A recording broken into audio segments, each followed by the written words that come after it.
Vamos juntos explorar o universo da tecnologia e das ciências. Inscreva-se, comente, dê seu like, apoie o nosso canal.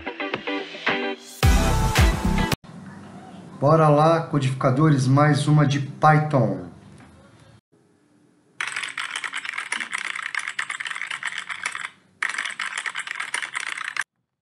Olá pessoal, bem-vindo a mais uma aula de Python. Hoje nós vamos falar de Machine Learning, modelos, previsões com base nos nossos modelos, usando a biblioteca do Scikit-Learn no Python, que é uma biblioteca própria para treinamento de modelos. Tá? Ele tem modelos de regressão linear, random forest, decision tree, são modelos de classificação, regressão, que são utilizados, dentre outros, muitos outros. A gente vai mostrar 3 exemplos aqui, dos que eu falei, mas existem vários modelos que a gente pode aplicar uma base de dados para tentar fazer alguma previsão. Então, essa primeira coisa que a gente faz, quando a gente vai trabalhar com treinamento de dados, né, para fazer previsão, a gente tem que tratar o dado que a gente está subindo e identificar qual que é o alvo, né? Qual que é a informação que a gente quer prever. E aqui no caso a gente vai usar o Pandas para trazer a informação e tratar também a informação. E a gente pode usar o NumPy também para fazer certos tipos de tratamento e algumas bibliotecas do Scikit-Learn, né, para fazer o on-route, né, a transformação do dado para ele ficar adequado aos modelos, porque os modelos, na maioria dos casos, eles trabalham com dados numéricos. Então, a gente tem que categorizar isso de uma forma numérica, né? Os dados que a gente tem como string, que são textos. O exemplo que a gente vê na tela, gênero e estado civil, a gente tem texto. Ele precisa categorizar esses textos como numérico. Então, ele classificaríamos por o M como 1, o F como 2, e assim por diante. Estado civil como casado igual a 1, solteiro igual a 2, divorciado igual a 3. Né? Então, ele gera um numérico, porque os modelos trabalham com dados numéricos, tá? E o cliente-alvo, aí no caso, seria o cliente que poderia ser um cliente potencial, é o que a gente vai identificar na massa de dados através da idade, salário, as compras mensais do gênero e o estado civil. Então, esses vão ser os indicadores para que a gente tente identificar através do modelo se é um potencial cliente ou não, tá? Como que a gente faz? Primeiramente, eu coloquei aqui na tela, né, uma base de dados que a gente imputou direto na tela, a gente não está importando de nenhuma fonte, justamente para ficar bem simples para vocês entenderem o tratamento, né? Então, a primeira coisa que a gente faz, vamos importar o Pandas, né? Vamos instalar o Pandas, pipe install Pandas, eu já tenho instalado, já instalei, e a mesma coisa do Scikit-Learn, tá? Pipe install Scikit-Learn. Só dá enter e ele vai instalar, ok? Depois de instalado, vocês vão começar a usar a biblioteca aqui em cima. Eu já tinha feito alguns tratamentos, né, formas de tratamento universal para qualquer tipo de dados, que eu vou mostrar para vocês depois que a gente trabalhar com esse dado específico. Então, a primeira coisa aqui, vamos usar o Pandas, import Pandas ASPD, a gente vai dar um alias para ele, import ASNP. Também vamos dar um alias para ele. Vou comentar esse script que eu estou importando aqui, que depois eu vou explicar para vocês como fazer um tratamento de uma forma universal. Qualquer tipo de dado que você subir para a base, ele vai conseguir fazer um tratamento de forma dinâmica. Vocês não precisam ficar identificando onde tratar. Tá? Existem formas de fazer isso. A primeira coisa que a gente precisa identificar é o seguinte: qual que é o nosso alvo? O que a gente quer prever? Aqui na minha massa de dados, eu quero prever se o cliente é um cliente potencial. Então, o cliente-alvo vai ser meu potencial. Vai ser uma informação que eu tenho nessa base histórica, que é o que eu estou subindo, então eu vou subir essa base histórica, vou tratar ela, aplicar no modelo, e quando eu subir uma base nova, eu não vou ter mais informação de cliente-alvo. Por quê? A partir desses dados, ele vai pegar o meu modelo, aplicar nesse dado novo, e ele vai me dar a informação se o cliente-alvo é sim ou não, é potencial ou não, com base nesses dados históricos que eu tenho aqui, tá? Então, vamos lá, a primeira coisa que eu fiz, eu instalei o Pandas, o NumPy, fiz aqui a importação dos dois, criei minha basezinha aqui, uma base de dados, direto na tela, tá? E aqui eu vou fazer o quê? Eu vou fazer a importação, eu vou criar o data frame, né, com pd pandas.dataframe, puxando esses meus dados, né, que é o data. E jogando na variável df. Então a variável df vai ser o nosso data frame com os dados. Então vamos dar uma olhada de como ficou esses dados. Vamos fazer aqui um head e um info nele, né?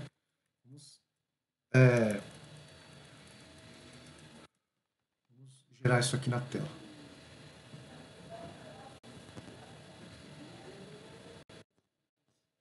Tem formas visualmente melhores de visualizar o dado, tá? A gente pode usar aqui também no IDE do VS Code o Jupyter Notebook para a gente visualizar os dados. Mas eu mostro isso para vocês também. Bom, então o que ele fez? Ele fez um head e um info para a gente aqui embaixo. Ó.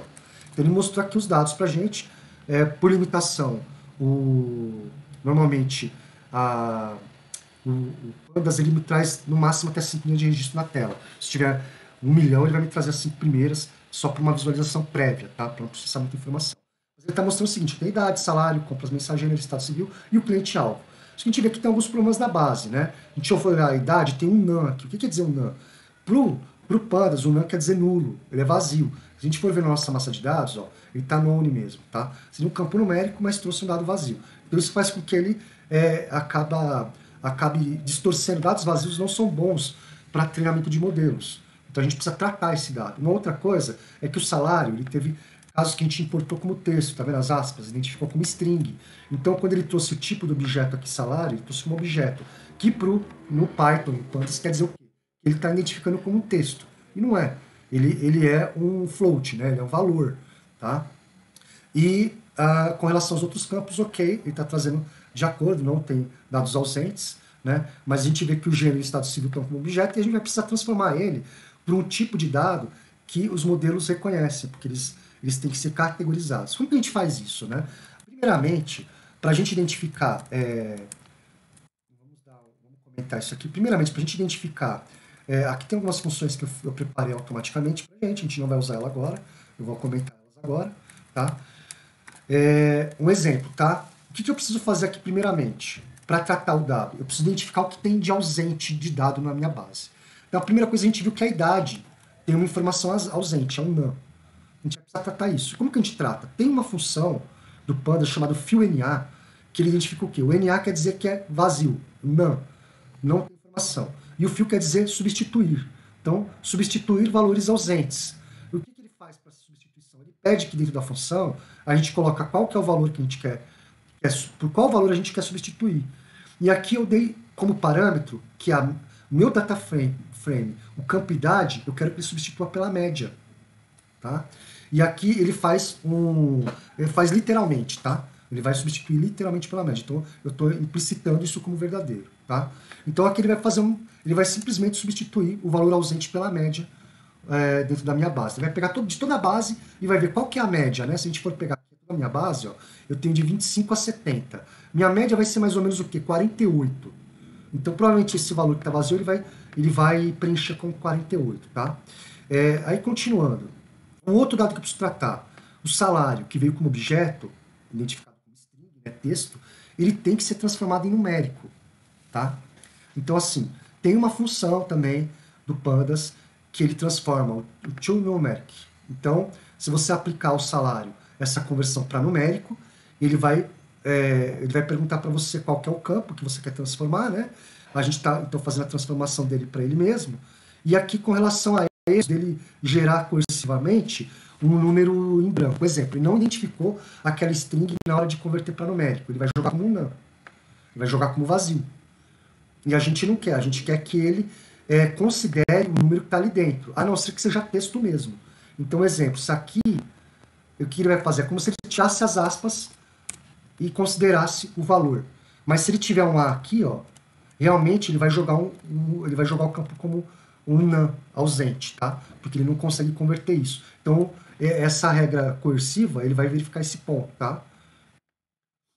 Bom, e depois que a gente fez a conversão com essa função para numérico, a gente vai verificar se existem dados ausentes depois dessa conversão, que é o caso, se tivesse um A, ele transformaria em um dado ausente, e ele vai aplicar a média do salário, né? Implicitamente dentro para esses valores ausentes.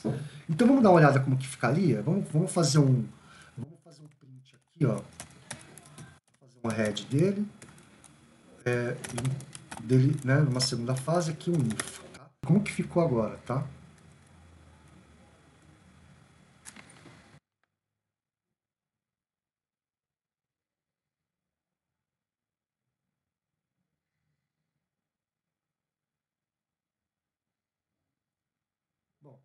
E a gente pode observar acima que onde a gente tinha informação NaN, ele trocou a idade pela média, 48,88, ok? E o tipo do objeto salário, ele substituiu por inteiro. E nós tínhamos um object, né? Ele considerava como string. E aí, se a gente olhar o dado, ele também não alterou. Ó, 35 e 45. Então ele conseguiu, com a propriedade coerce, né, coercivo, identificar que esse número, essa conversão do tipo não gerou o dado ausente. Ele manteve o número como se ele retirasse as aspas e fez a conversão para numérico. Tá? Não precisou aplicar a média. Então a gente tratou os dois campos principais, que é a idade ausentes e o tipo de dado numérico para salário. Daí em diante, o que a gente precisa fazer? A gente precisa, um exemplo, tá? Se eu quiser tirar uma coluna do meu modelo, eu posso usar a função drop, tá?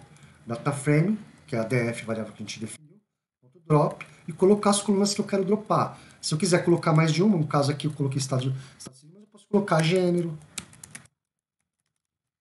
posso colocar quantas colunas for dentro dessa minha lista, esse meu array, ok? Implicitamente, ele vai excluir o campo, né, que a gente não quer usar no modelo.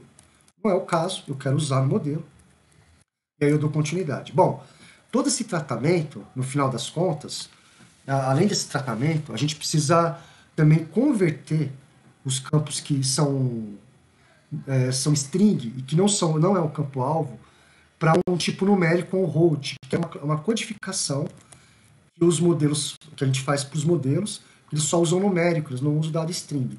Então, um exemplo, se eu pegar o gênero aqui, ó, aplicando essa função getDiamonds, eu consigo categorizar os gêneros. Então, se eu tenho o gênero M e F, ele provavelmente vai categorizar como 1 e 2. Ele vai criar categorias para isso, tá? Então, vamos executar esse ponto e vamos ver como que vai ficar o dado. Vamos colocar aqui um print também e vamos fazer um head do dado. Para a gente ver como que ele vai ficar, tá?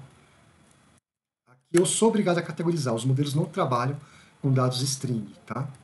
Então, a gente precisa categorizar. Vamos fazer toda a transformação novamente e vamos printar aqui o dado de gênero categorizado.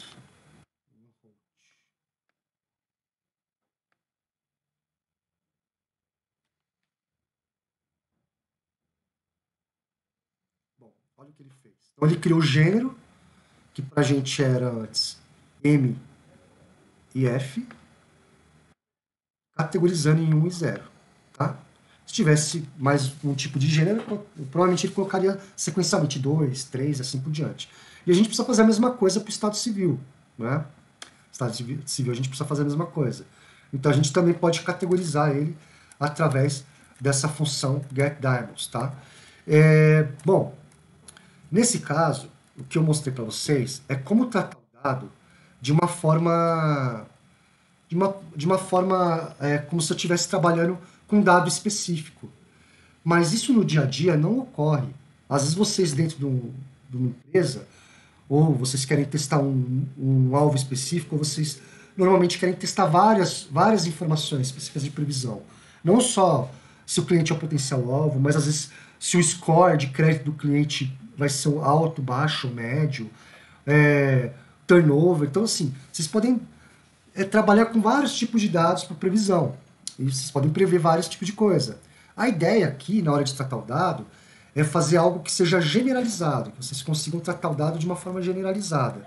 Então, o que eu fiz aqui para mostrar para vocês, aplicando essas funções como FillNA, ToNumber, ToNumeric para transformação, getDiamonds, o drop, né, para exclusão de dados que a gente não precisaria, eu criei algumas funções que fazem todo esse tratamento e eu aplico elas aqui nesse script. Ao invés de criar uma função própria, especificando o nome de campo, eu vou aplicar ela de uma forma generalizada, para que vocês possam aplicar em qualquer tipo de base, tá?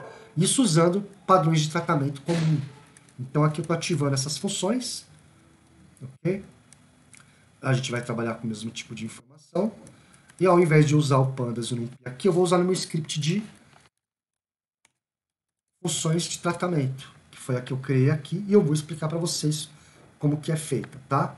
Então aqui as funções de tratamento, e a primeira coisa, eu estou lendo os dados, definindo um data frame, com os dados identificada.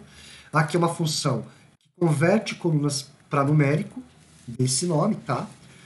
E aí gerei nesse data frame com essa nomenclatura.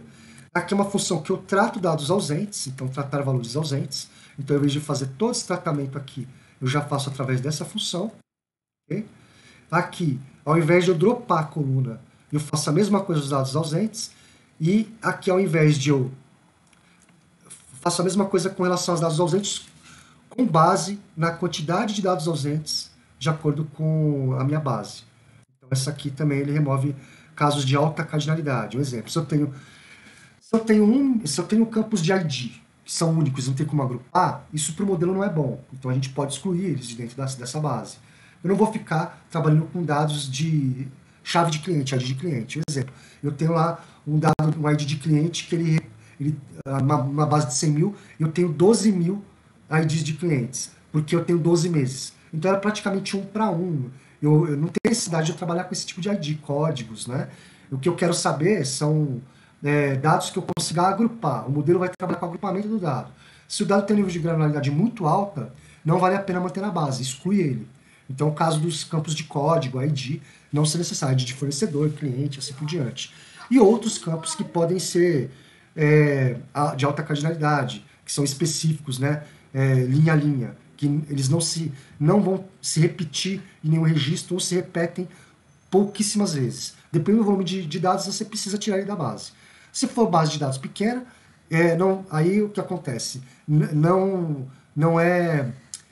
seria legal remover eles da base. Tá? Então eu estou usando também essa função aqui. E aqui, essa função, ao invés de eu criar uma função getDiamonds para cada campo, tá? Para transformar, categorizar, fazer um on-route de codificação, eu estou usando também uma função que eu criei aqui para transformar tipos para o modelo. Então ele vai transformar o tipo de dado diretamente para o modelo. Tá?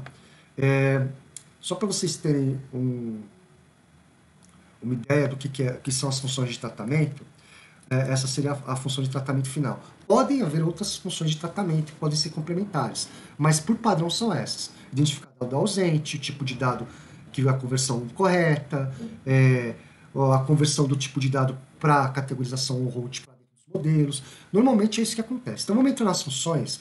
Eu criei aqui um outro script, ele já importa o pandas no NumPy, e uma outra biblioteca do scikit-learn que a gente vai usar para codificação on-route, que é o Label Encoder. Tá? Ele é mais prático para a gente usar do que o Daimon. Tá? Então, assim, primeira coisa que eu faço, o que eu fiz aqui foi identificar, dentro de uma variável, qual que é o campo que eu quero prever. Então, o meu campo na minha base de dados que eu quero prever é o cliente-alvo.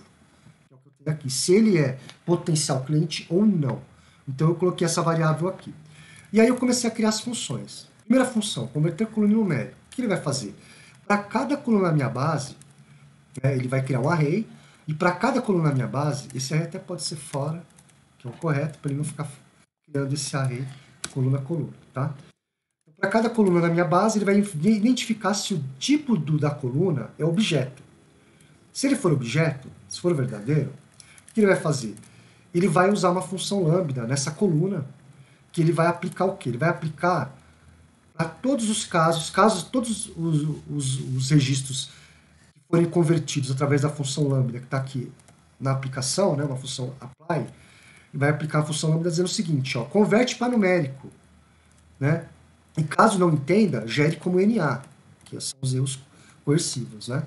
E aí o que ele vai dizer aqui, se o meu lambda na conversão não gerou nenhum valor nulo, em todos os casos, ele faz a conversão para numérico. O que eu estou querendo garantir?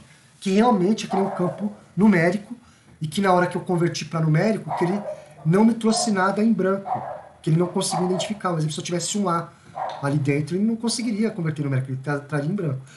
Então, se todos os casos não forem NA, não forem nulos, brancos, eu vou conseguir fazer a conversão para numérico. E aí eu appendo a coluna que eu fiz a conversão para a minha lista de colunas convertidas. E printo isso.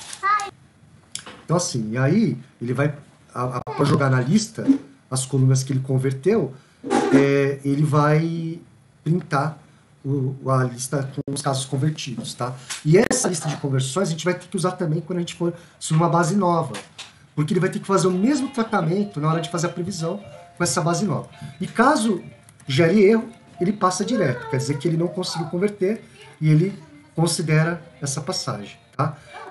Para tratar valores ausentes, a mesma coisa, ele vai criar aqui, a gente pode tirar as listas de dentro do for, para não ficar gerando uma a cada loop da coluna, tá? E aí, para cada coluna, a mesma coisa. Eu apliquei um limiar dizendo o seguinte, ó, se o meu, um limite de nulos, tá? Se essa quantidade de valores nulos representa, um exemplo, 10% da minha base, e minha base é enorme, tem 1 milhão, vale a pena eu manter? Então eu posso especificar um limiar, tá? Se esse limite de nulos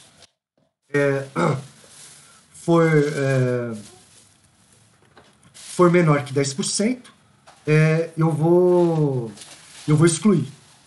Se for maior que 10%, eu vou manter. Tá? Então, assim, se o número de registros for muito pequeno comparado ao meu volume de registros da base, eu vou excluir. E aqui eu faço um percentual de nulos da coluna. A quantidade de nulos que eu tenho, né, eu jogo para essa variável, que é só um round para deixar isso o valor redondo, duas casas, né? A quantidade de registros. Isso aqui nem seria necessário, tá? Esse round. Porque provavelmente é um dado que vai ser um número inteiro. Ele verifica o quê?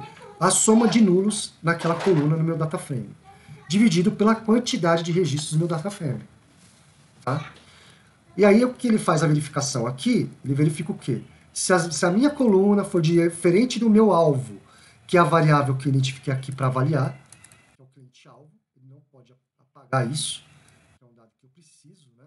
Se for diferente e o percentual de nulos for maior que zero, aqui no caso eu não coloquei o limiar, estou dizendo para ele o seguinte: se eu tenho nulos na minha base e a minha coluna é diferente da coluna que eu quero fazer a previsão, e aí dentro dele ele vai ter uma condição que ele vai verificar se o percentual de nulos é menor que o limiar que eu apliquei, menor que 10%. Tá? Então, se for, ele vai fazer o quê?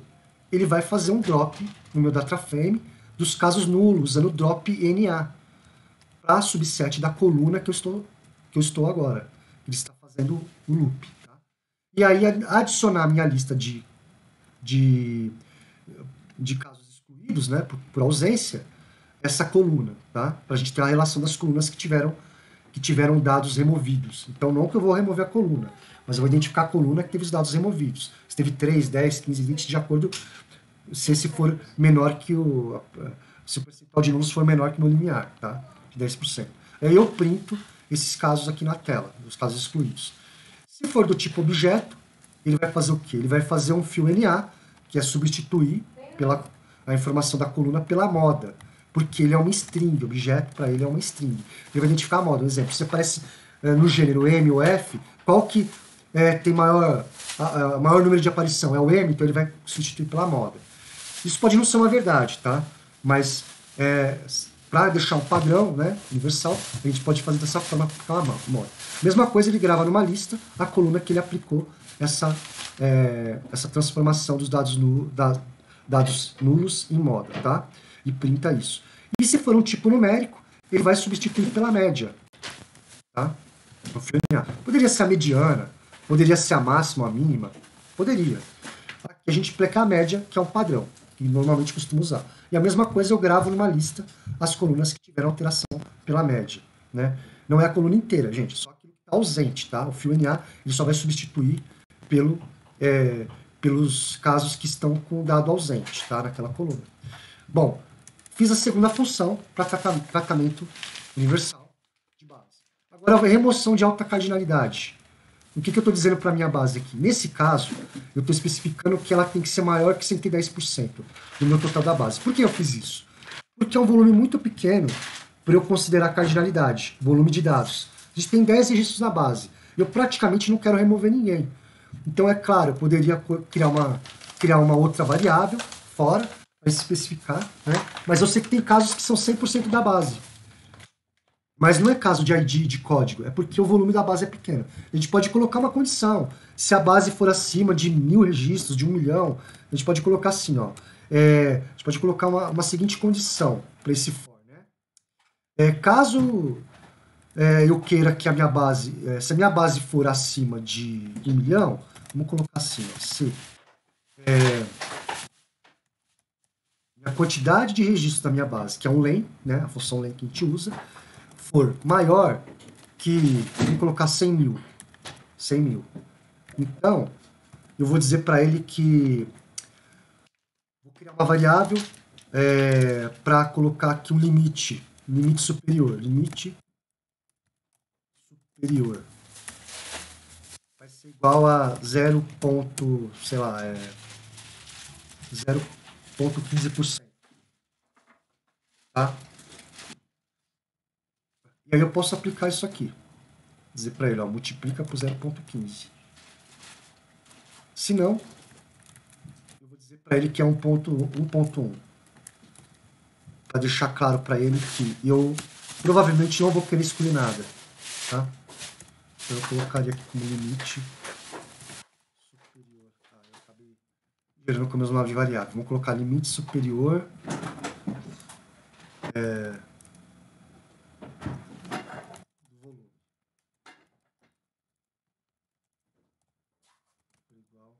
Vai ser igual a 1,10. Vou colocar assim, tá? Poderia ser de outra forma, mas não tem problema. Então vamos colocar aqui essa na variável limite superior ao volume. Ok? O que vai acontecer? Como o nosso volume de dados é baixo, ele vai aplicar como 110% e nenhuma coluna vai ser excluída. Poderia ser de outra forma, tem outras formas de fazer. Cada um tem o seu jeito, ok? Só para a gente demonstrar aqui na tela por enquanto. Então o que ele vai fazer? Ele vai ver se é o limite superior ultrapassa, né? Ele vai criar uma contagem de limite superior em cima da base, quanto que isso multiplicado por 110 daria. Aqui ele vai criar uma lista, colunas para excluir, ele vai excluir o dado. Caso ele exclua, ele vai colocar a lista com as colunas. E aqui a quantidade distinta, né, a contagem distinta, unique, que a gente usa do data frame para cada coluna. E uma outra lista de percentuais, por que ele considerou aqui, qual o percentual de dado na coluna, né, que ele vai alimentar essa lista, para que ele tivesse considerado a exclusão da coluna. Tá? Então aqui ele vai andar para cada coluna, ele vai pegar a contagem dessa coluna, da contagem distinta, que ele vai trazer o quê? Né? O nosso data frame com contagem distinta, ele vai pegar a coluna e a contagem, e aí vai fazer uma verificação para cada coluna. Tá? Se a contagem for maior que o meu limiar superior, e nunca vai ser maior que 110%, né? Se for um volume pequeno, mas pode ser maior que 15%, e a minha coluna não for a coluna alvo, que a gente definiu na variável avaliar. O que ele vai fazer? Vai alimentar as nossas colunas para excluir, que é a lista, para dizer qual coluna que ele está excluindo, que a gente vai printar para saber qual é. O percentual, ele vai dar um percentual aqui também, colocar numa lista do percentual considerado, que ele considerou para excluir, e vai printar para a gente, tá? E aí aqui embaixo ele vai fazer o drop de todas essas colunas que ele carregou na lista.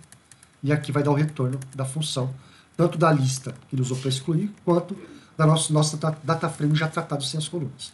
E no passo final, a transformação do tipo para o modelo. Lembra que ele cria um on-route, né, uma categorização numérica dos dados strings dentro do modelo. Então ele está usando agora o label encoder, que é o quê? Que é uma função do nosso scikit-learn, que faz esse fit de transformação. Ele transforma o dado categoricamente em um numérico. Tá? Então o que ele vai fazer aqui? Ele vai alimentar uma lista também dos campos que ele fez a transformação. No loop coluna a coluna, dentro do meu data frame, ele vai identificar se o tipo é objeto, que ele não aceita, e se a nossa coluna é diferente da coluna alvo. Lembra que a coluna alvo ele não faz esse fit de transformação. Então eu tenho que garantir que ela não seja alterada. Tá? E aí para cada coluna do data frame vai haver a transformação, né, para o tipo on-route, tá? Categorizando numericamente cada dado da minha base. E aqui eu alimento a lista novamente, printo ela e dou o retorno dela com o nosso data frame já tratado. Então, essas operações ele faz aqui. E vamos ver como que ficou? Vamos executar essas funções. Então, aqui primeiro eu estou fazendo a leitura para o meu data frame, meus dados, aplicando a função de converter colunas em numérico, de tratar dados ausentes, de remover alta cardinalidade, e de transformar o tipo para o modelo. Vamos dar uma olhada de como vai ficar. No último caso aqui, o que eu estou fazendo?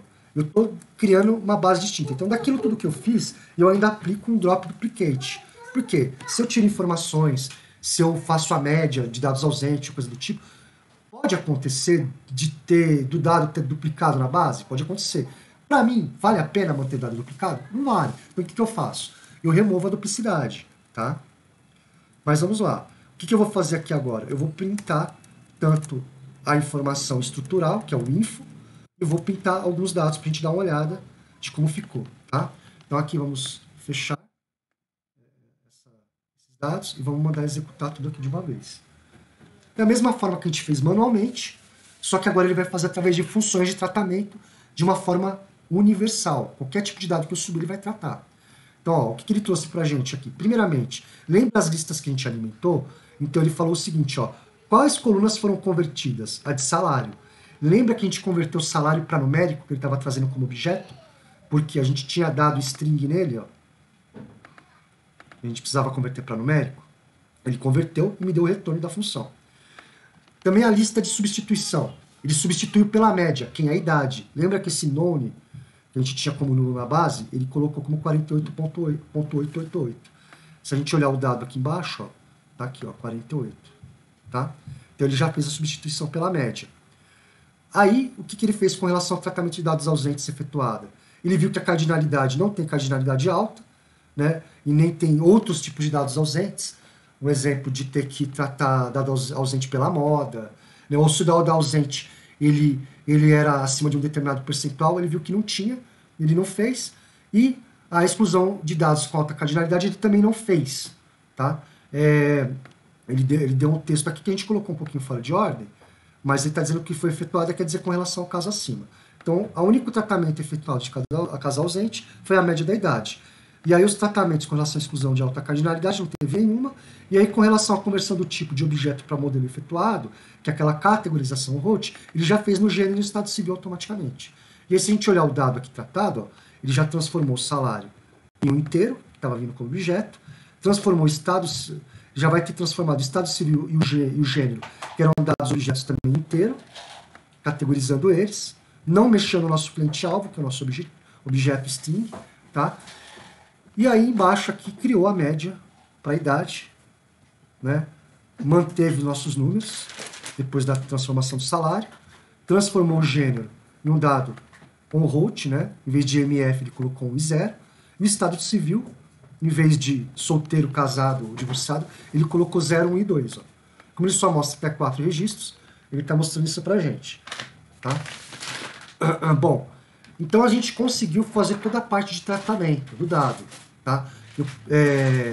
Depois que eu tratei o dado, todo o dado está tratado de acordo com o que eu preciso para identificar e colocar dentro de um modelo, a gente começa a aplicar, né, dentro desses modelos de treinamento para a gente identificar a acurácia do modelo. A gente tem vários modelos do Scikit-Learn que a gente pode usar para aplicar. Os modelos de treinamento aqui a gente usou 3 casos, eu criei um script só para ele, tá? Então aqui a gente está usando um de regressão logística, um de árvore de decisão e um random forest. Tá? Esses 3. Outras bibliotecas que a gente está usando aqui é para fazer a parte de treinamento e a parte de acurácia e relatórios de classificação que a gente pode ter dentro da base. Então, para o modelo de treinamento, o que a gente faz? A gente transforma a nossa base, né? Nossa base é o DF distinto.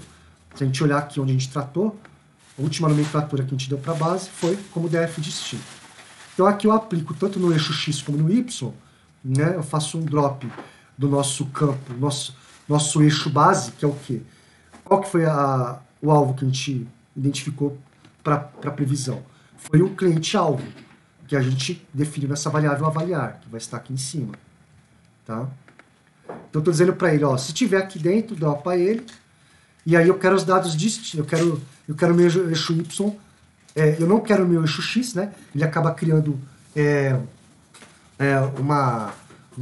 vamos colocar assim como vértices, né? Vértices com eixo X e Y, dizendo o seguinte, ó, todas as minhas informações eu quero no eixo X, e o meu alvo eu quero no eixo Y. é o cliente-alvo, né? É a coisa que eu quero fazer a previsão. E aí aqui uma forma da gente gravar as variáveis de treinamento de teste com eixo X e eixo Y é usando o train test split, tá?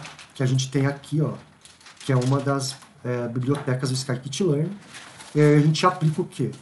Nosso eixo X, que é definido por todos os dados menos o meu alvo, que eu estou avaliando, e meu eixo Y, com os dados do meu alvo, que eu estou avaliando, e falo para ele, ó, eu quero que 30% da minha base seja teste, e o restante seja de treino, tá? E aqui ele vai pegar um número aleatório. Tá?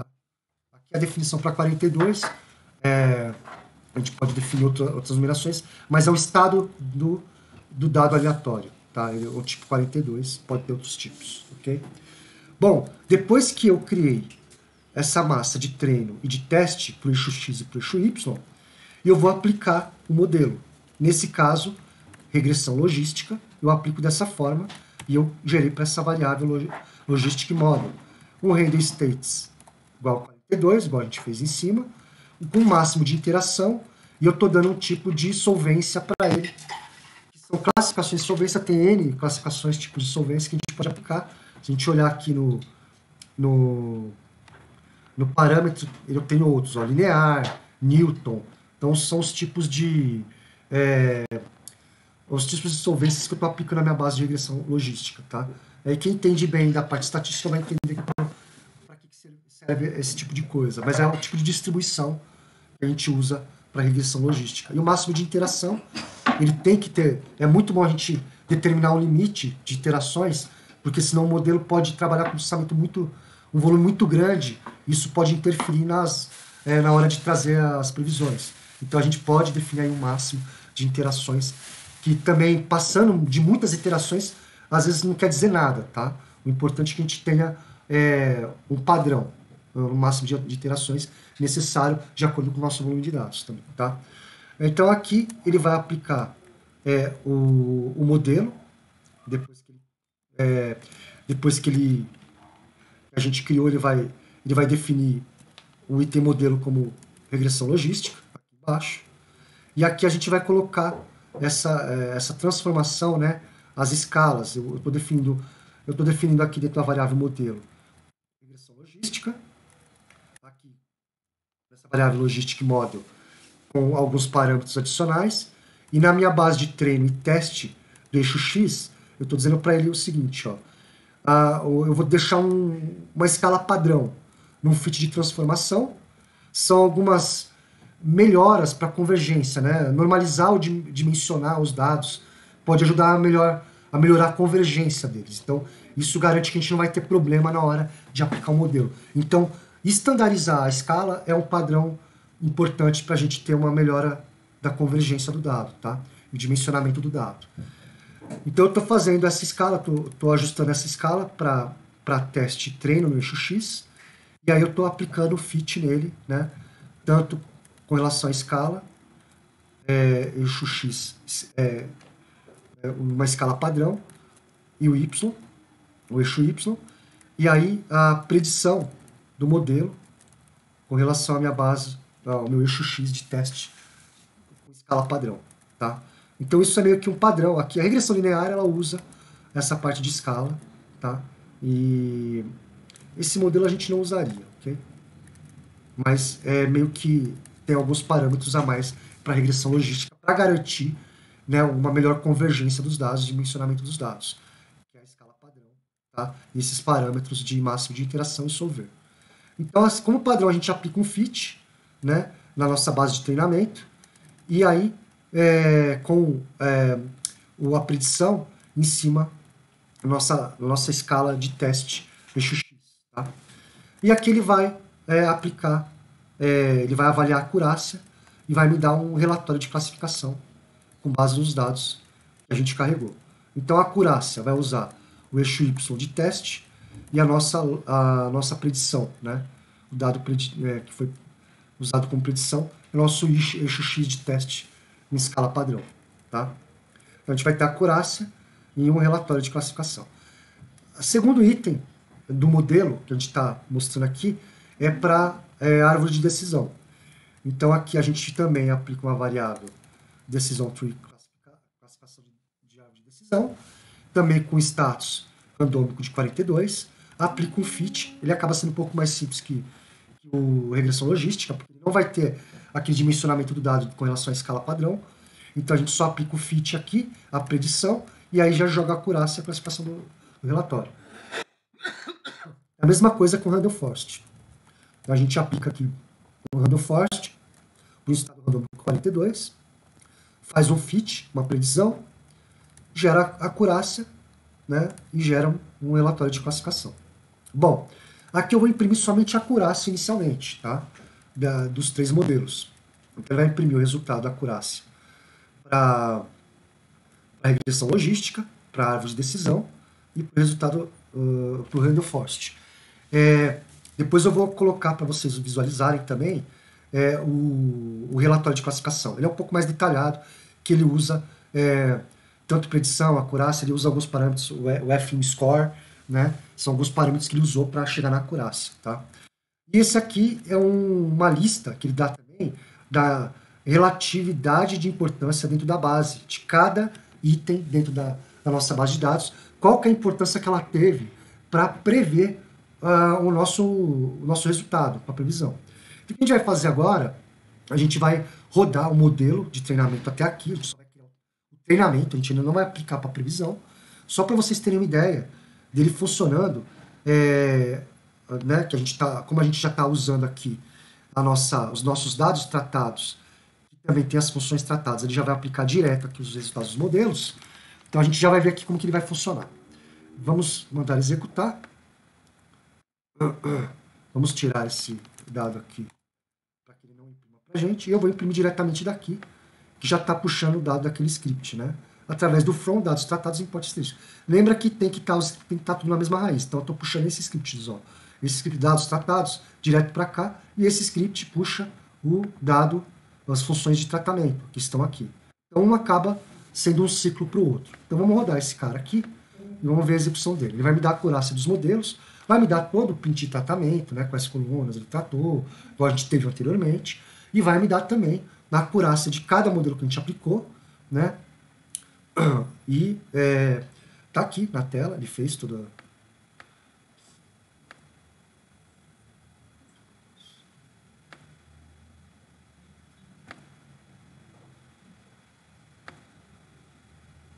Então ele fez aqui na tela pra gente, o que ele fez?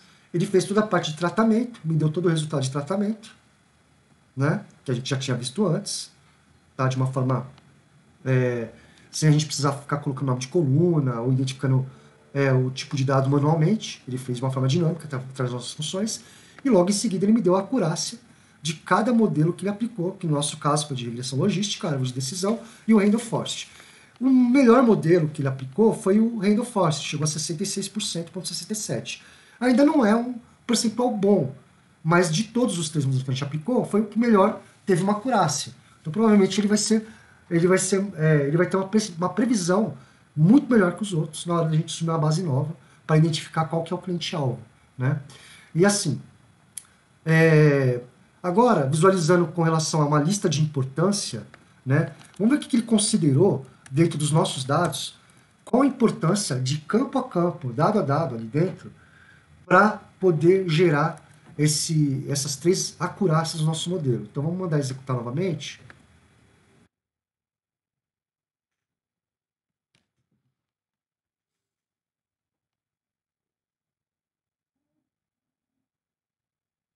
Ele já me deu os mesmos resultados, né, que a gente já tinha antes, ele não mudou.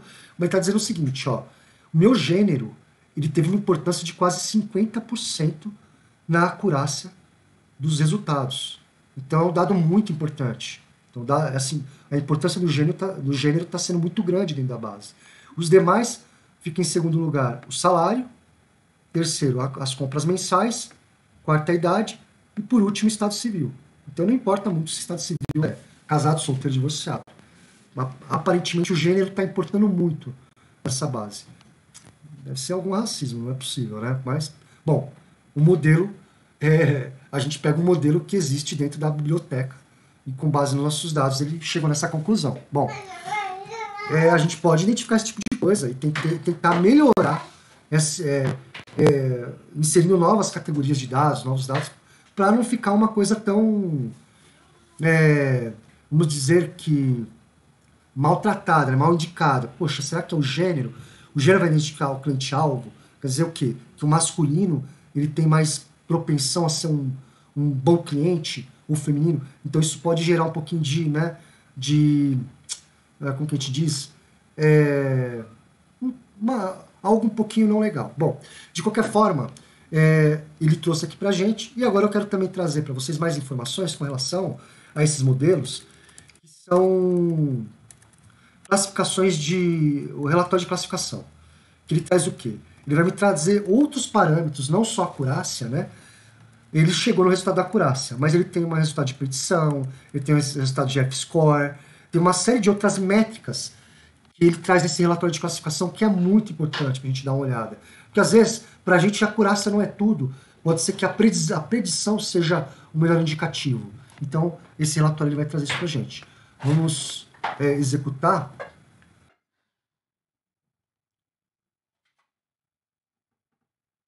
vocês terem uma ideia, né? Eu tirei aqui então, o print da importância e trouxe o relatório. Bom, para cada modelo ele vai me trazer um relatório. Além da acurácia que ele me trouxe um relatório de classificação, dizendo o quê? Qual que é a precisão, o recall, o F-score dele e qual o suporte, né? Qual que é o volume de suporte que ele considerou para isso. Então aqui ele está me dizendo o seguinte, ó, eu tenho uma precisão para o não de 0,5, com base em dois dados de suporte, o recall e o F-score também, 0,5.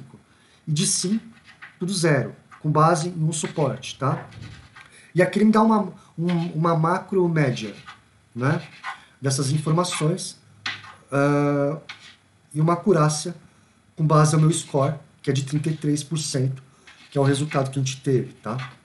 E aqui o suporte a três tipos de registros agrupados. Bom, aqui, nesse caso, a gente usou para regressão logística, agora para árvore de decisão. Foram dados muito parecidos, né? A gente pode ver também, 33,33%. Agora, o de baixo, para Random Forest, ele já me deu uma acurácia um pouquinho diferente, 66,67. E o que mudou aqui? Mudou que para o sim ele teve uma precisão de 100% em um suporte. Então isso fez com que, além do caso da precisão aqui do não, ele ser reajustado, né? E aí interferiu na nossa acurácia, que deu 66,67%. Daí ele vai te mostrar esse relatório com relação a essas medidas de precisão, recall, score e suporte. Quem trabalha muito com modelo entende que essa separação é importante para você chegar numa acurácia, né? Mas a pessoa pode trabalhar, de repente, com um indicador específico de precisão ou de recall, seja mais importante, depende do modelo. Aí a gente vai entrar um pouquinho nesses modelos, não é o caso, a ideia é que a gente entenda aqui. Eu criei uma base de treino com modelos de regressão linear, árvore de decisão e random forest, dentro de uma massa de dados pequena, para que eu pudesse depois fazer previsões. Tá? E agora, a gente vai começar a aplicar a previsão numa base nova. Vamos para as previsões. Nas previsões, o que a gente vai fazer? Primeiramente, né, eu estou fazendo a importação do meu modelo treinado, que eu criei nesse script, para cá, e estou subindo um novo data frame aqui, chamado nova base. Vejam que o campo que a gente tinha inicialmente, dados tratados, cliente-alvo, aqui ele não existe, porque ele é exatamente o que a gente quer prever com base nesses novos dados. O volume de registros desses novos dados são 5, não 10 como a gente tinha nos dados tratados. Tá? Como que ele vai fazer? A gente vai primeiramente, eu cadastrei a base, eu posso puxar, exportar a base de um CSV ou coisa do tipo, né? A gente vai fazer isso mais para frente, para mostrar com mais dados, né? Dados vindo externamente. Mas eu venho aqui, crio uma variável, uma variável data frame, puxando pelo pandas, né? Nessa nova base. Aqui, eu aplico. Lembra que a gente criou uma lista dentro das funções de tratamento? Essa lista ela ia ser populada pelas colunas que foram excluídas ou removidas com base na nossa alta cardinalidade ou de dados ausentes e relevantes para a base. Então, aqui nas nossas funções tratadas, a gente criou aqui, ó, lista de colunas convertidas, né? Listas de ausentes. Aqui a gente criou colunas para ser excluídas. Então, a nossa função traz essas colunas, ela gravou, né, essas colunas aqui dentro, como a gente viu no nosso modelo aqui, ó, né? Nesse caso, ele não exclui nenhuma coluna. Então, a gente está puxando as mesmas informações de colunas excluídas para o nosso modelo de previsão para que a base seja igual ao que a gente tinha antes com relação aos campos, nomenclatura, tipo de dado, tudo igual.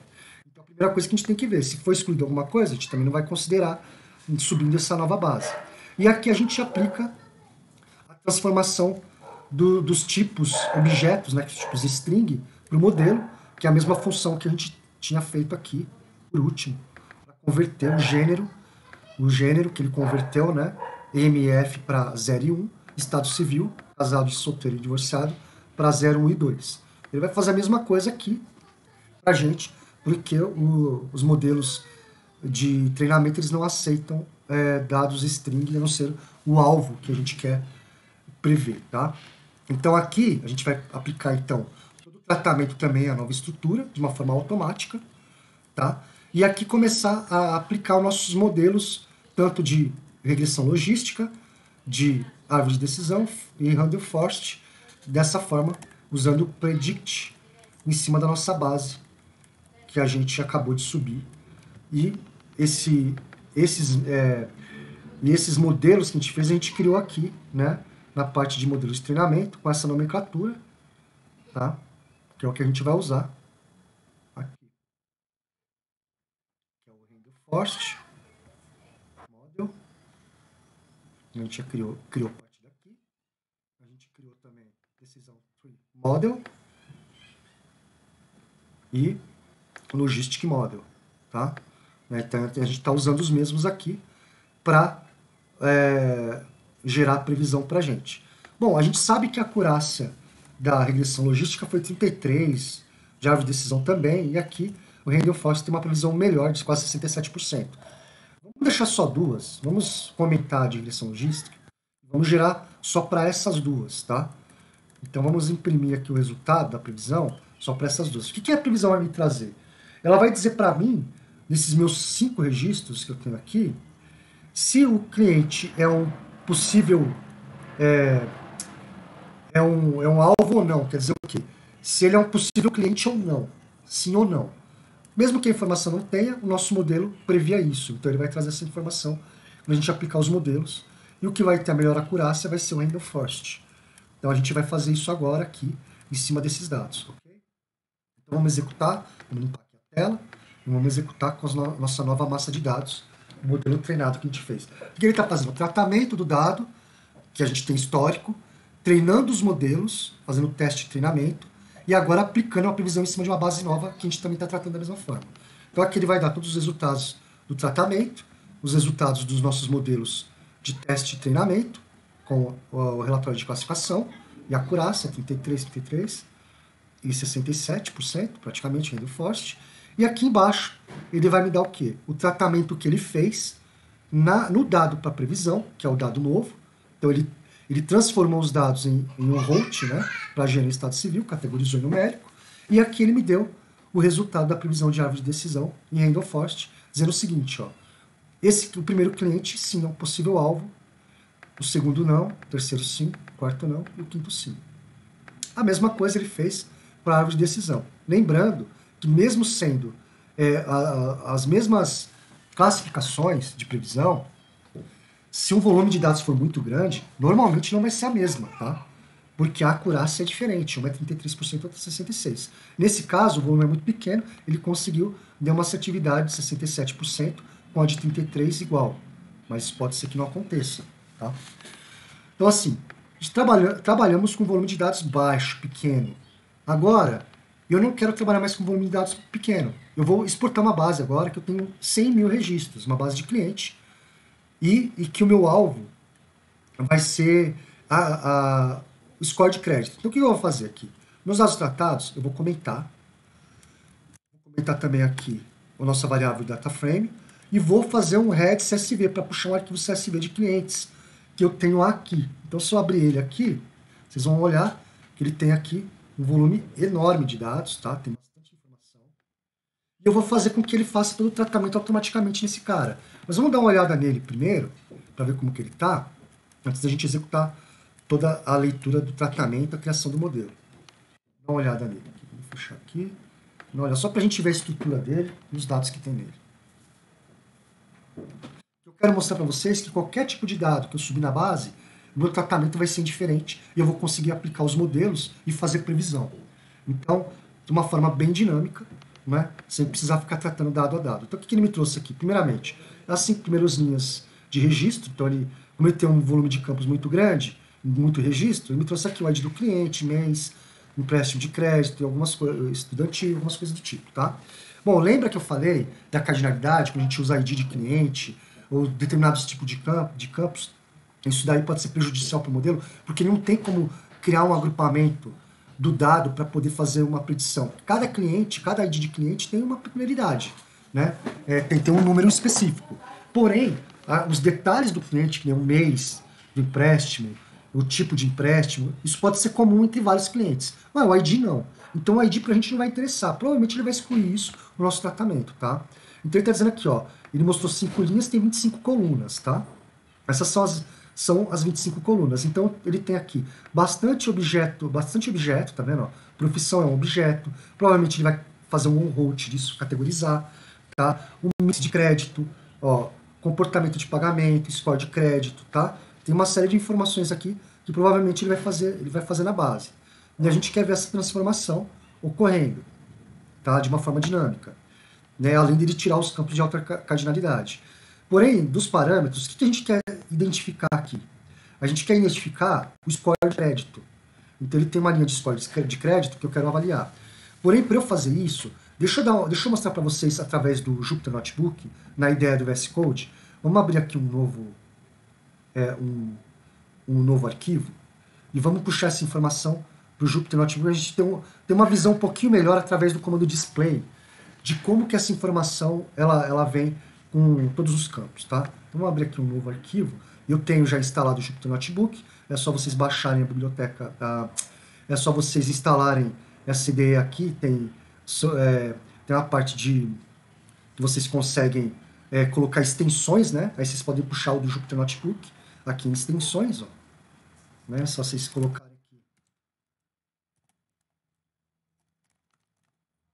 Jupyter Notebook, vocês instalam, tá? E vocês vão ter a opção de ver também os arquivos do tipo Jupyter Notebook. Ele executa o Python também normal, só que ele executa por blocos, tá? Vocês conseguem gerar o dado por bloco. Ele vai pedir qual que é a versão do Python que a gente usar, e a gente consegue aplicar essa versão aqui no... Deixa eu ver se eu abri ele como Jupyter aqui no file. Eu abri como Python file, Jupyter Notebook. Ok. Ele abre muito parecido com o que a gente vê lá no Jupyter Notebook mesmo, por bloco, tá? Aqui ele está tentando identificar qual que é o interpretador Python. Ok? Então ele tem que terminar de fazer isso daí. E aqui a gente aplica da mesma forma os comandinhos aqui, ó. Vamos pegar esse cara aqui. Vamos dar um port. Pandas, vamos fazer aqui a parte só para visualização, tá, gente? Fica um pouquinho mais visual. Pandas, ASPD. Então vamos usar esse cara aqui e vamos ver. Okay?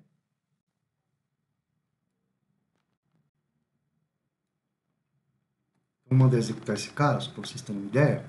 Ele vai mostrar o conjunto de campos com dados um pouquinho mais, visualmente falando, um pouquinho mais completo.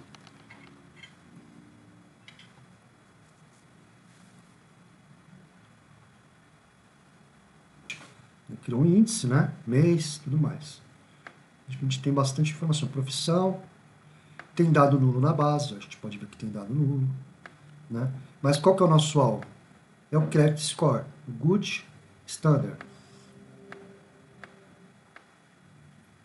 e Poor, né? Tem esses 3 tipos. Tem uma série de outras informações. Bom, isso visualizando no Jupyter Notebook. Vamos voltar para os nossos dados tratados e vamos ativar aqui novamente a tela embaixo. A gente já tem a informação aqui, ok? E a gente precisa tratar essa informação com os nossos nossas funções de tratamento. Vou fechar aqui o Jupyter Notebook, a gente não precisa mais, só para vocês terem uma ideia. Estou aplicando os mesmos tratamentos, porém no final aqui, eu também vou querer dar uma olhada nas informações aqui agrupadas, tá? Só para a gente ter uma ideia. Uma outra coisa importante, antes de fazer isso aí, nas funções de tratamento, a gente está usando para avaliar cliente-alvo, mas aqui a gente vai usar o score de crédito. Então, vamos substituir esse cara aqui. Vamos ver se em outros percentuais aqui a gente está considerando corretamente com relação ao volume da base. Então aqui ele avalia de 15 e 10.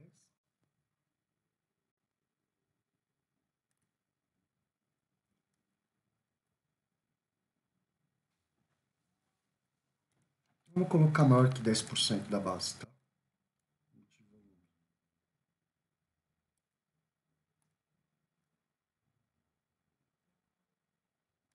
Bom, é isso. O que eu vou fazer aqui? Eu vou querer também dar uma olhada nos meus dados agrupados para eu ter uma ideia se a informação está vindo, como que ela vem agrupada. Eu não vou usar ela como sendo a base para modelo de treinamento, mas eu quero só dar uma olhada no agrupamento dela com relação a nossa categoria de score de crédito, tá? Então vou usar essa parte aqui separada só para a gente visualizar aqui na tela. Vamos mandar executar.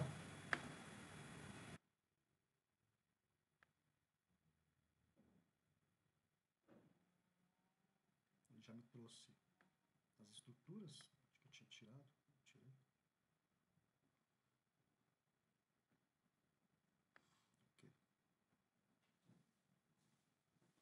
Está executando, que a base tem 100 mil registros. É grande, né? Não é tão grande. O modelo de treinamento é bom ter um volume de dados grande, porém, não é bom ter informações redundantes, informações que não vão gerar, não vão agregar em nada no modelo. No caso dos IDs, né? Os códigos, coisa do tipo. Ou dado ausente, muito dado ausente. O que ele fez? Ó, ele importou os dados, não identificou nenhuma conversão de tipo, nenhum tratamento de dado ausente ele efetuou. Tá? É uma exclusão dos campos com alta cardinalidade efetuada, só que ele não excluiu o ID do cliente. Por quê? Provavelmente esse aí está acima de 10%. Então ele manteve. E a gente não quer manter o ID do cliente. E aqui ele trouxe o agrupado. Ó. Gerando tudo pela média, me trouxe o score que eu tenho, né? Então eu tenho 3 tipos de score. Good, Poor e Standard. Tá? E manteve só 24 colunas. No caso, porque ele não excluiu ninguém. Bom, ok. Então vamos alterar aqui um pouquinho nossa... uma outra coisa. Nosso registro tem mais de 100 mil registros. Então, se a gente colocar aqui na realidade, colocar aqui maior que 99 mil, ele já vai pegar, tá? Nossa base tem 100 mil, vamos colocar 99 mil. Ele já vai pegar. A diferença foi essa, tá? Seriam parâmetros que a gente precisa colocar, né, ali dentro da base, mas uma vez que a gente definiu que vai ser acima de determinado percentual, coisa do tipo, a gente já consegue ir melhorando o tratamento automático, tá? Então vamos lá. Trabalhando nossa base CSV agora, estou puxando um dado externo. Não estou mais criando data frame direto aqui no código. Eu só quero mostrar o dado tratado para vocês antes, para vocês verem como o dado está sendo tratado dinamicamente.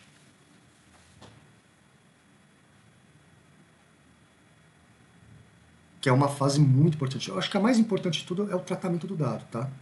Então veja que já diminuiu para 18 colunas o número de colunas que a gente tem. Por quê? Se a gente for aqui no resumo, ó, o que ele está dizendo é o seguinte, ó, importou os dados, não identificou nenhuma conversão de tipo, não fez nenhuma, nenhum tratamento de dado ausente ele não fez, mas ele fez o quê? Ele excluiu essa coluna de alta cardinalidade, tinha 12,5%. Lembra que a gente definiu acima de 10% para ele excluir o ID do cliente. Ótimo. Aí ele incluiu o salário anual também. O salário anual tinha mais de 10% da base, então alto nível de cardinalidade. E ele foi incluindo até chegar no total da lista, que foi essa, né? Ele excluiu alguns campos, o ID do cliente, salário anual, dívida total, taxa do uso do crédito investimento mensal e saldo final do mês. Bom, são campos relativamente que não vão interferir no nosso modelo, por alta cardinalidade, são campos bem específicos, né? Então ele não vai interferir no modelo, não tem um agrupamento necessário. E a gente vê que o percentual deles, que nem o caso do saldo final do mês, tem, tem quase 100%, né, com relação à base, porque esse aqui é o percentual, né? Então altíssimo. No caso do taxa de uso de crédito, é 100% diferenciado. Né? Não tem ninguém na base que usa diferente. Use igual. Né? Então não compensa manter isso na base. Bom, e aí ele fez o tratamento daqueles mesmos três campos, que eram campos string, categorizando on-hold. Tá? Profissão, mix de crédito, comportamento de pagamento. E aqui ele deu um resuminho. Né? Ele fez as conversões para float, 64, tá vendo? Os nossos campos. E pode ver que o score de crédito já não está aqui no meio. Por quê? Porque ele não foi transformado, tá? Então, assim, a gente vai ter ele agrupado aqui. E agora, vamos direto para a nossa previsão, trabalhando com... Ele vai passar pelo modelo de treinamento e ir direto para a previsão. Então, vamos fazer toda essa passagem direta, tá? Vamos comentar isso aqui, a gente não vai usar esse cara. Era só para a gente dar uma olhada no agrupamento, pelo score de crédito. E aqui, vamos executar diretamente, lembrando que a nossa base nova, ela não vai ser também um data frame aqui na tela. Nossa base nova também tem um dado aqui, ó, novos clientes, aqui. Você pode ver que ele tem 3 novos clientes, né, 3 novos dados, e ele aqui não precisa do score de crédito, porque ele vai identificar o score de crédito. Então, a gente não precisa do campo score de crédito. Tá? Então, aí a gente consegue gerar através desse... puxando através do head CSV. Então, aqui no CSV. Vamos limpar a tela e agora vamos executar com essa massa de 100.000 registros.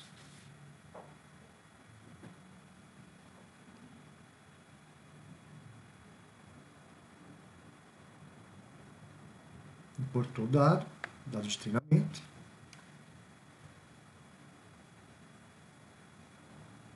Está tratando o dado, né? Depois de efetuar a importação. Então, ele fez aqui os meus tratamentos, ele continua executando. Não identificou a conversão de tipo, tratou os dados ausentes, efetuado, tirou algumas colunas, fez um on-hold de alguns campos, categorizando em numérico, campos string, conversões de tipo de objeto para o modelo efetuado, ele fez. Agora, aparentemente, ele está aplicando os modelos de treinamento para dar as acurácias para a gente.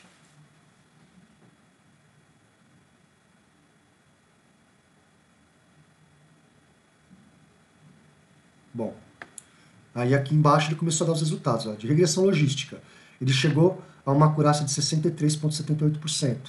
E aqui o nosso relatório de classificação. Tá? No árvore de decisão, deu uma precisão bem melhor, 74,14%. E aqui é o volume de dados que ele usou para teste de treinamento, tá? Que ele usou como suporte. E aí, o último, a Randall Force, deu uma precisão, uma acurácia muito maior, 82,29%. Isso sim é um percentual muito bom. E aqui ele colocou os campos que ele tratou nos novos dados, que ele está subindo, e aqui as previsões com relação aos novos dados. Lembra que a gente tirou a regressão logística, né? A gente deixou a árvore de decisão e Randall Force. Ele me deu o seguinte, ó. O primeiro cliente, ele vai ser um cliente com score padrão. O segundo com score bom, o terceiro com score bom. Só que a nossa acurácia da árvore de decisão é 74,14%. E no Randall Force, 82,29%. No Randall Force deu um pouquinho diferente. Ele falou que o primeiro cliente não tem um score bom, o segundo é um score bom e o terceiro é padrão. Gente, é isso. Espero que vocês tenham gostado.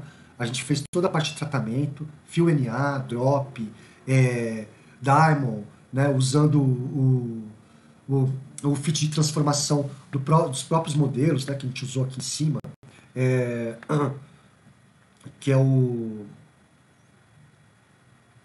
A gente usou aqui em cima, que é o Label Encoder, né, para fazer todo o route, tá?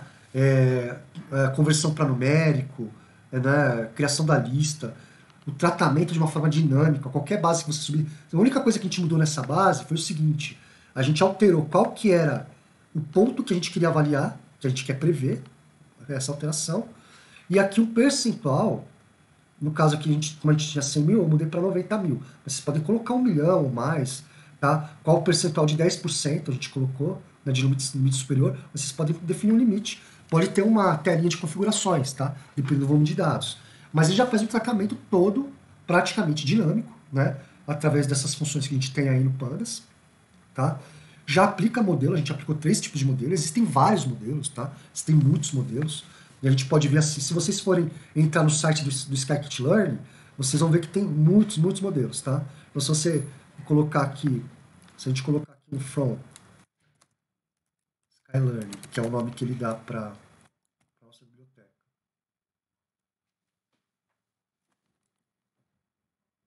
Vocês podem identificar aqui vários tipos de modelo que ele usa, ó, de cross-decomposição, decomposição, discrimination analysis, tá? Vocês têm diversas funções que vocês podem usar, tá? A gente está falando do tree, né? Se a gente colocar aqui, ó, tá vendo? Que é a árvore de decisão, tá? Então, assim, tem muitos modelos. Cada modelo, né? Se a gente entender um pouco de estatística, a gente vai entender como que cada modelo ele trabalha e se aplica. Então, você tem modelos de classificação, de clusterização, de regressão, né? Vocês têm modelos de rede neural, tem uma série de modelos. O Scikit-Learn, para trabalhar com modelo, é muito bom. Agora, uma outra biblioteca que é excelente, que trabalha com redes neurais profundas, seria o TensorFlow. Tá? Esse aí também é sensacional, bem mais do que o Scikit-Learn, que na maioria trabalha com a parte de machine learning, deep learning, não essa parte de redes neurais profundas, não. Eles têm alguns casos de redes neurais, mas precisa trabalhar um pouco em cima dela. Mas assim, tem muitos modelos que vocês podem aplicar. Então a gente viu através do tratamento, aplicação do modelo e as previsões. Eu espero que vocês tenham entendido, que ajude vocês no trabalho, que ajude vocês com o estudo, com aplicações que vocês queiram desenvolver. E assim, entra no canal, se inscreve, comenta, deixa comentário.